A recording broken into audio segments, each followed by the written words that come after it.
সভ্যতার লালন কেন্দ্র হলো স্পেন। আজকে বলতে খুব দুঃখ লাগে, ওরা দাবি করে ওরা নাকি ওয়েস্টার্ন সিভিলাইজেশন, ওরা পাশ্চাত্য সভ্যতার দাবিদার। ওরা যখন ইংল্যান্ডের মানুষেরা বাড়ি বানায়া থাকে কেমনে যখন জানতো না, যখন গাছের মধ্যে গর্ত বানায়া পাখির মতো সেই গর্তে বাস করত, গোসল করে শরীর ক্লিন করে কেমনে যখন জানতো না, তখন আমরা মুসলমানেরা গ্রানাডা এবং কর্ডোবায় বিজ্ঞানের বিভিন্ন শাখায় বিচরণ করতাম।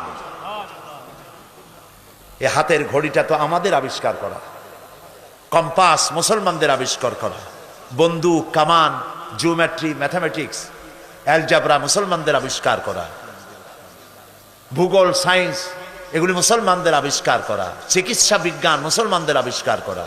এগুলি শুনলেও এখন যুবকদের মনে হাসি পাবে, যেহেতু আমি জানিও না, চিন্তায় পড়ে যাবে। এগুলি সব মুসলমানদের আবিষ্কার করা ছিল।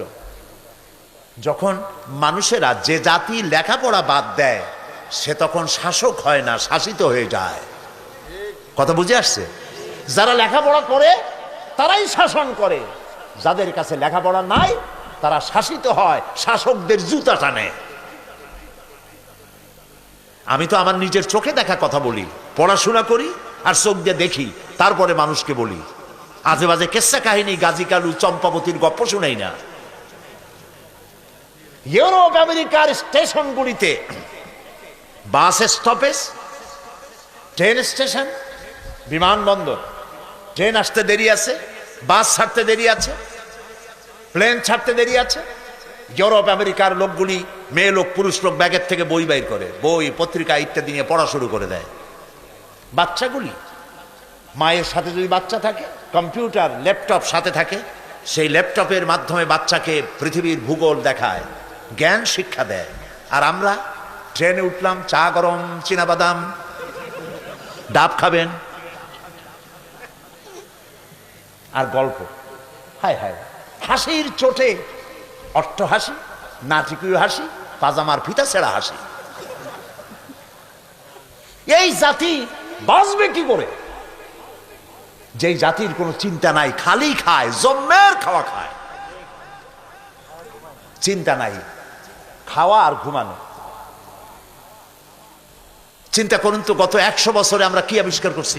কোন বিগত 100 বছরে মানবতার কল্যাণের জন্য মুসলমানেরা কি আবিষ্কার করেছে? খালি তো কথা বললে হবে না। আমরা বাদশার জাত, নবাবের জাত, মরেন না খাইয়া। আমরা কিচ্ছু করতে পারি নাই, শুধু বাড়ি বানানো আর জনমের মতো বিয়ে করা।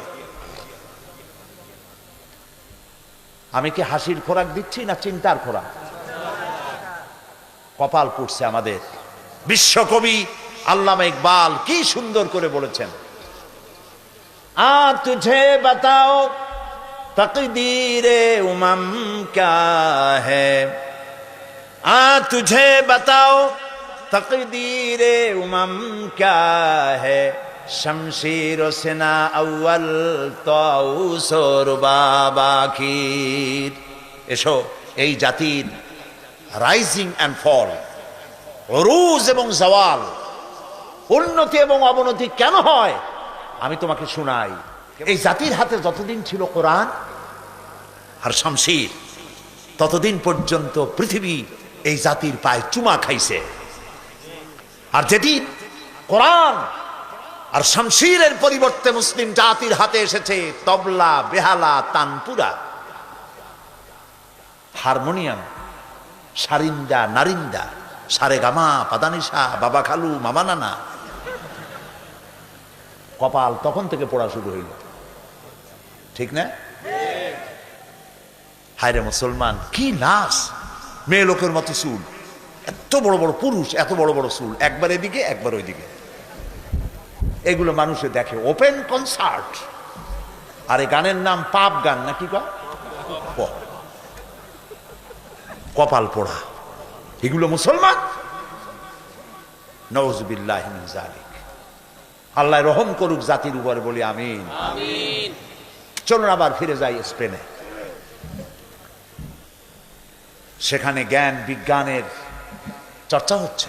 পৃথিবীর চতুর্দিক থেকে হাজার হাজার মানুষ জ্ঞানার্জনের জন্য আসতেছে। এখানে দর্শন লেখা হচ্ছে, বিজ্ঞান লেখা হচ্ছে, এখানে তাফসীর লেখা হচ্ছে। তাফসীর প্রেমিক আলেমদের কাছে তাফসীরে কুরতুবী এখনো উত্তম পাঠ্য তাফসীর। এই কর্ডোবায় লেখা হয়েছিল, আল্লামা কুরতুবী এখানেই তৈরি হয়েছিলেন, আল্লামা রুশদ এখানেই তৈরি হয়েছিলেন, শ্রেষ্ঠ দার্শনিক। রিসার্চ হলো, বিরাট বিরাট লাইব্রেরি তৈরি হলো, হাজারো লাখো বইপত্র দিয়ে ভরে গেল। সুবহানাল্লাহ।